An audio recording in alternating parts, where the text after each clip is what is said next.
이렇게 두루뭉실하게 얘기하면 이 아이들은 아직은 그걸 네. 받아들이기에는 생활의 경험이 적은 그래서 것 구체적인 같습니다. 방법까지도 알려줘야 네. 된다. 네. 그게 이제 육아에 하는 분들의 이제 역할이다라는 그러니까요. 말씀이고요. 네.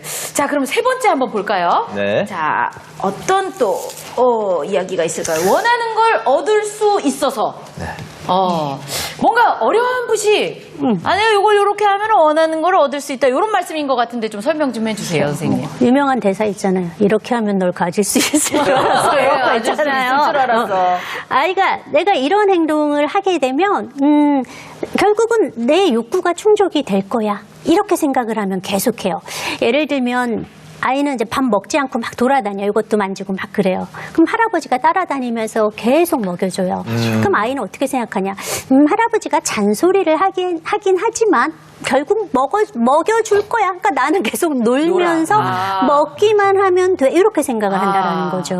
그럴 때 그렇기 때문에 우리는 아이가 잘못된 행동으로 자신의 욕구를 원하는 거를 얻지 못하도록 그렇게 확실하게 해주셔야만 해요. 네, 네. 저희 집이 이것 때문에 지금 말씀하신 것 때문에 밥을 따로 먹게 됐어요. 네. 애가 밥을 이제 깨작깨작 먹고 또 아이들은 어리잖아요. 네. 막 돌아다니면서 먹거든요. 네. 그러다 보니까 이제 부모님이 계속 쫓아내면서 먹이는 거예요.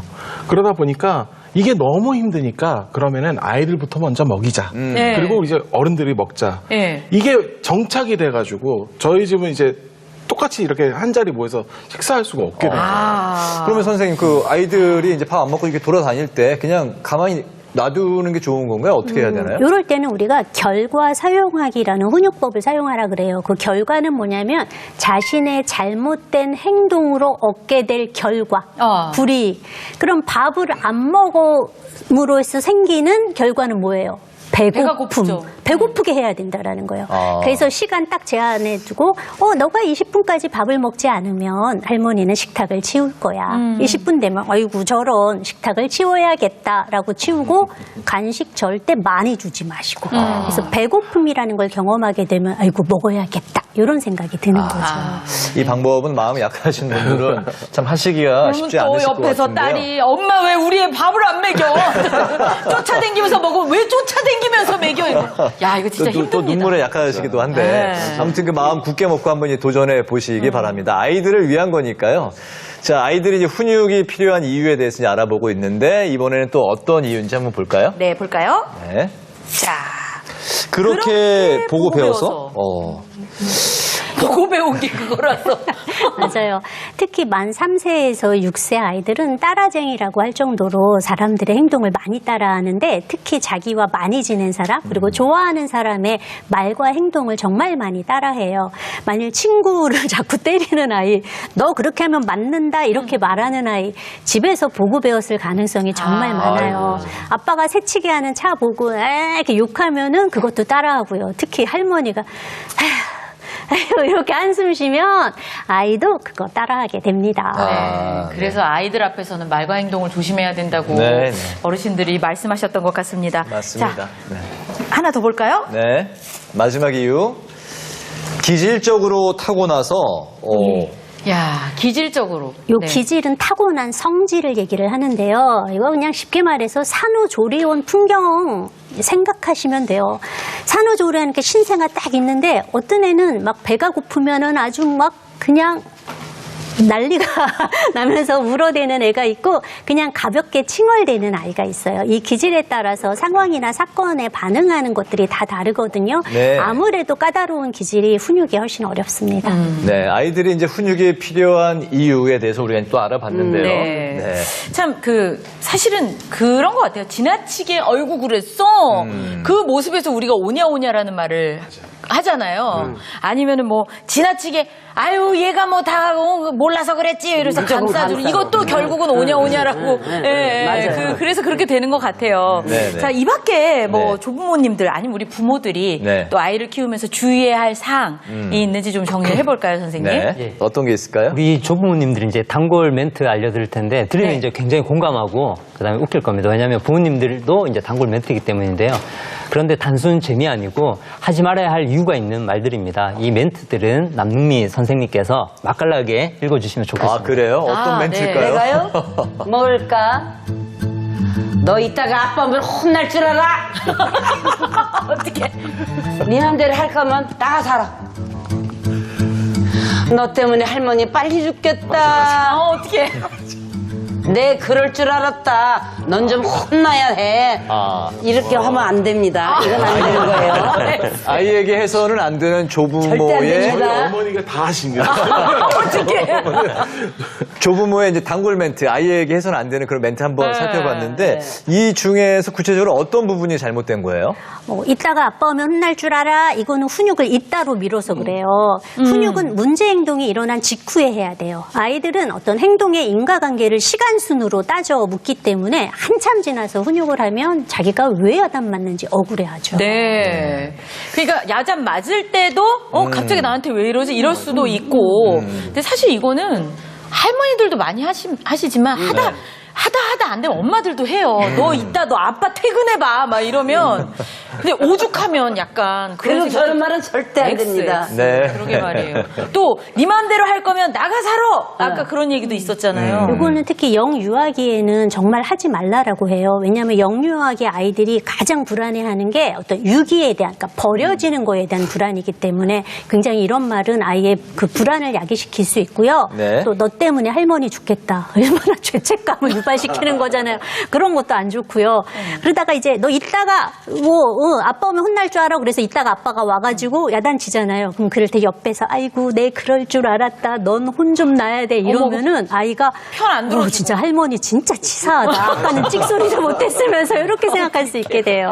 일러 바친다, 예. 모자질한다 이렇게 또 생각할 수가 있는 거군요. 그러니까요. 네, 네. 저도 많이 했던 이야기들인지라 혹시 지금 하고 계신 거 아니에요? 저요? 네.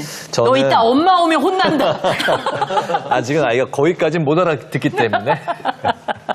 네. 자, 이렇게 해서 좀 해서는 안 되는 이야기들 좀 저희가 찾아봤는데요. 자, 그럼 우리가 이제 찾아야 될 것은 어떻게 훈육을 하면 좋을까? 어떻게 하는 게 가장 바람직하고 효율적일 수 있을까를 한번 고민을 함께 해보도록 하겠습니다. 네. 먼저 차트 첫 번째 거 한번 볼까요? 네, 바람직한 훈육법 첫 번째. 50m 거리에서 눈을 맞추고 말해주세요. 50cm.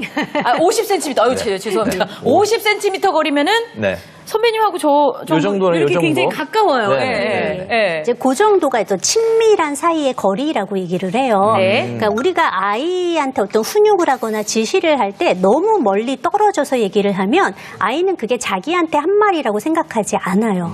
그리고 못 들은 척하기도 아주 쉬워요. 내 얘기 아닌가 봐 이러면서. 그렇기 때문에 아이는 지시 자체를 듣지를 않게 되는 거죠. 그래서 가까운 곳에서 아이한테 얘기를 하고 그리고 눈을 마주치면서 얘기를 해라 이렇게 말하죠. 근데 50cm 하면 상당히 가까운데 거기에 굳이 너무 부담스러워. 부담스러워. 여보세요? 네. 서로 부담스럽지 않을까요? 눈까지 맞추고. 부담스러워. 그러니까 레이저를 쏠 필요는 없어요. 눈에 힘 막 줄 네네. 필요는 없고 이렇게 눈높이 맞춰서 부드럽게 아이 쳐다보면 돼요.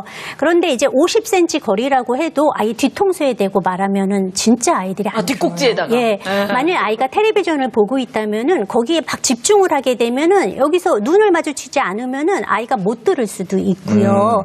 그리고 어떤 아이들은 나 계속 텔레비전 보고 싶은데 내가 들었는데 못 들은 척. 들었는데 말을 안 들으면 그건 대놓고 반항하는 거잖아요. 아이들도 그거는 좀 불편해요. 그래서 그렇군요. 눈 안 맞춰줬으니까 나는 못 들었다라고 오리발 내밀어도 돼 이렇게 하거든요.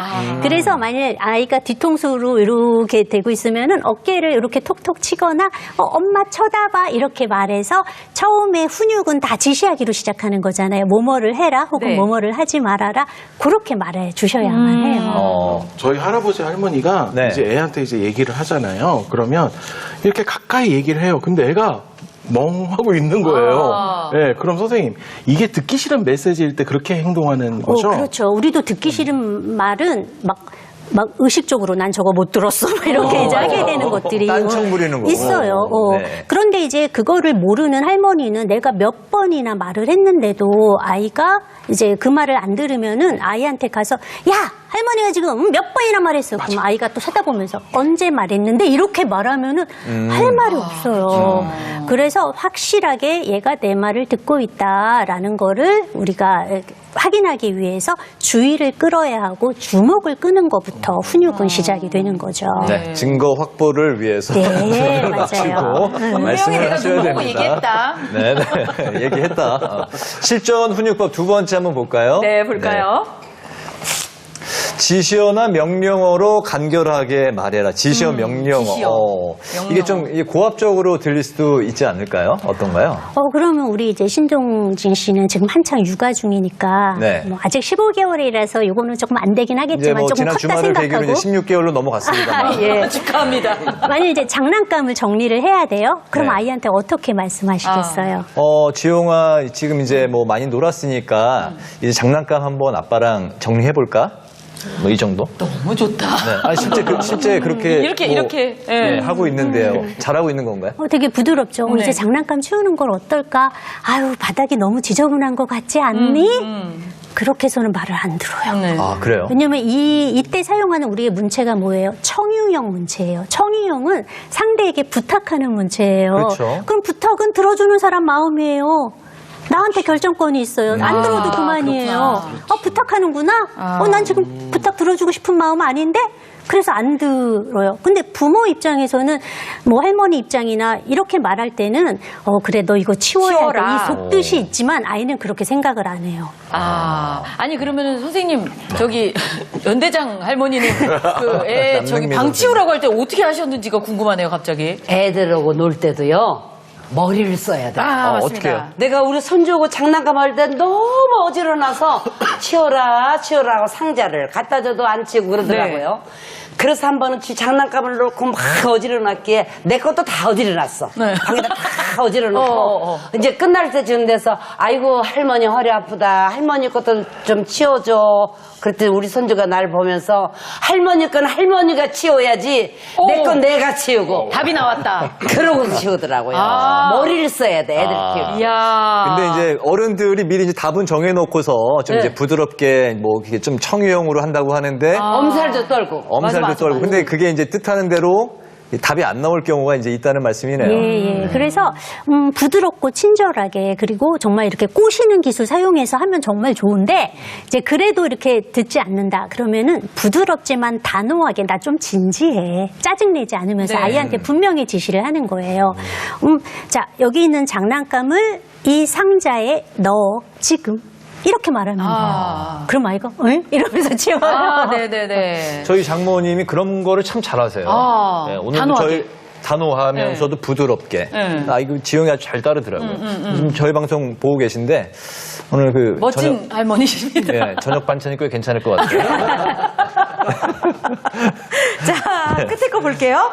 3-4번의 훈육을 끝내라. 이거 나는 이거 무슨 말인지 알겠어. 이게요, 애를 이제 훈육을 하잖아요. 그 제 경험상 네. 애를 이제 막 이렇게 야단을 쳐. 너 이렇게 하면 안 되고. 근데 이게 길어지면요, 내 넋두리가 되더라고.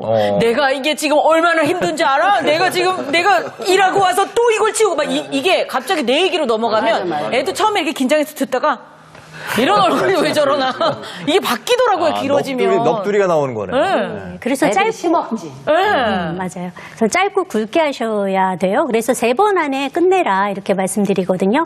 예를 들면 아이가 이렇게 던지면 깨질 것 같은 물건을 들고 있다라고 쳐요. 첫 번째는 우리는 지시를 해주는 거예요. 말해서 네. 들으면 얼마나 좋아요. 행동 제안해줘요. 던지면 안 돼. 그건 깨질 수 있고 그리고 다칠 수 있어. 내려놓으렴. 이렇게 간결하고 명료하게 지시를 하고요. 네. 그런데 정말 위험하면은 3번까지 아니에요. 바로 가가지고 뺏어야 돼요. 네. 자, 이렇게 말하고 두 번째는 경고를 하는 거예요. 너가 던지면 안 돼. 깨질 수 있고 다칠 수 있어. 내려놓으렴. 첫 번째 그거 하고요. 경고를 덧붙여요. 셋을 셀 때까지 내려놓지 않으면 내가 그 물건을 뺏을 거야. 그리고 3번째가 실행이에요. 하나, 둘, 셋. 가서 손가락 펴서 그냥 뺏으면 된다라는 거예요. 근데 이게 굉장히 간단해 보이기는 하지만 막상 상황에 닥치면 그렇게 쉽지는 않을 것 같고 그렇죠. 또 이게 부모는 또 3번만이 아니라 한없이 기다려줘야 된다라고 저는 네. 어디서 들었거든요. 네, 기다려주기. 네, 근데 좀 더 기다려줘도 되지 않나요, 선생님? 그게 이제 우리나라 부모님들이 굉장히 마음이 약하세요. 근데 이제 우리 아이들의 정신장애 중에 반항성 장애라고 있는데요. 거기서 불순종의 정의를 어떻게 내렸냐면 3번에서 말 안 들으면 불순종. 불순종이에요? 이렇게 내렸어요. 그러니까 우리는 타이밍이 있어요. 네. 10번 하고 20번 하고 3시간 기다려서 말 들어주는 건 아무 의미가 없어요. 제한된 시간 내에 순응할 수 있도록 자신의 욕구를 조절할 수 있도록 가르치는 게 바로 훈육입니다. 근데 이제 알려주신 대로 이제 그런 3가지, 뭐 또 5가지 이렇게 막 경고도 방법을 다 해보고. 동원을 했음에도 불구하고 뺏어도 보고. 그렇죠. 뺏어도 보고 네, 경고도 하고 약단도 했는데 쳐보고. 근데 아이가 막 떼쓰고 말 안 듣고 뭐 물건 집어던지고 막 이런 경우 있잖아요. 안 멈춰지는. 네. 네. 특히 좀 기질적으로 산만하고 충동적인 아이들은 욕구 조절이 어렵기 때문에 훈육이 그만큼 어렵습니다. 그래서 조금 심한 떼부림이나 혹은 반복되는 문제 행동은 우리가 교정을 해야 되는데 가장 많이 쓰는 게 우리가 타임아웃이라고 알려진 생각하는 의자인데요. 네. 이게 젊은 부모님도 하기가 만만치 않아요. 그러니까 조부모님은 더욱 힘들어요. 그래서 조금 더 쉬운 방법 알려드리려고 해요.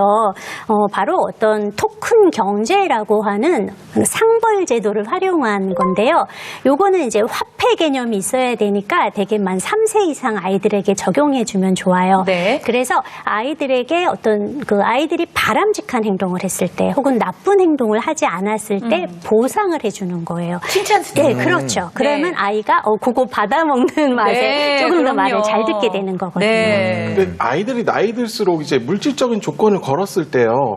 훨씬 열심히 하는 것 같아요. 저희 맞아요, 딸만 해도 맞아요. 예, 네. 너 뭐 하면 이거 할게. 근데 이제 칭찬만 했다. 아빠 장난쳐? 이거예요.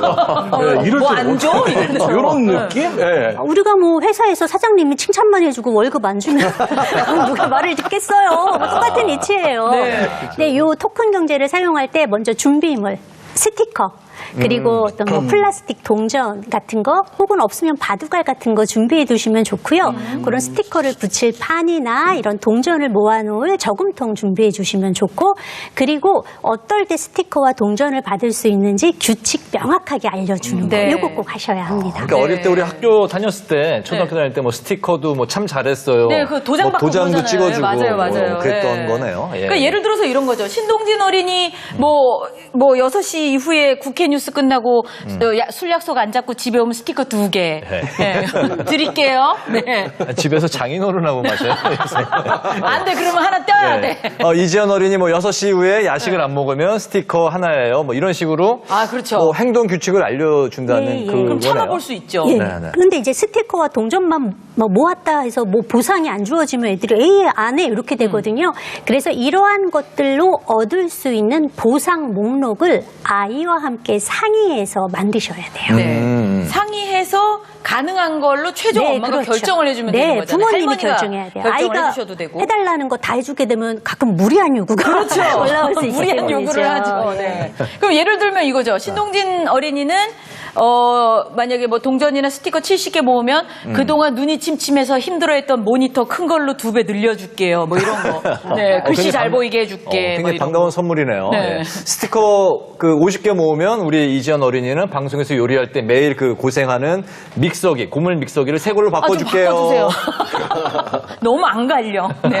아, 그러면 그게 네. 약간 아이에게도 이제 목표가 되고, 예, 그거를 위해서 이제 열심히 노력을 하게 되는 예, 그런 보상을 효과가 위해서? 있는 것 같더라고요. 네. 예. 그리고 이제 난이도에 따라서 그러니까 어떤 행동을 쉽게 할 수 있고 어떤 행동은 조금 더 노력을 아이가 애를 써야 할 수 있는 것도 있잖아요. 그래서 네. 그 난이도에 따라서 보상의 크기를 정하는 것도 좋아요. 그러니까 그게 이제 크기까지. 네. 기간으로 봤을 때는 뭐 예를 들어서 신동진 어린이 6시 뉴스 끝나고 나서 술 약속 일주일 안 잡으면 일단 안경 돋보기로 바꿔주고요. 그다음에 한 달 술 약속 안 하고 착실히 집에 오면 모니터 바꿔줄게요. 이렇게 점점 커져야죠. 그러면 이지연 어린이한테도 큰 걸 줘야 되니까 일주일 동안 만약에 야식을 안 하면 수동 믹서기로 바꿔주고 그게 더 나쁜 거 아니야? 수동 믹서기? 야식에 맥주까지 안 먹으면 초강력 전자동 이따만한 믹서기를 바꿔준다 뭐 이런 거. 딜.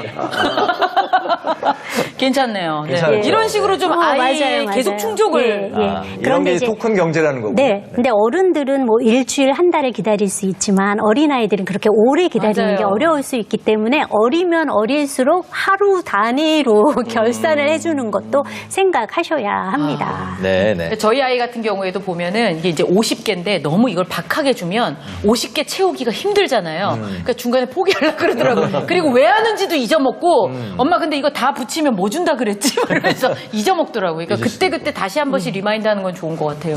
네네. 네. 이렇게 다양한 이제 훈육법에 대해서 지금 이야기를 나눠보고 있는데, 네. 근데 아이가 이제 초등학생이 되면 또 다른 차원의 훈육을 하는 그런 단계잖아요. 네. 학교도 다니게 되고. 네네. 이제 초등학생 만만치 않아요.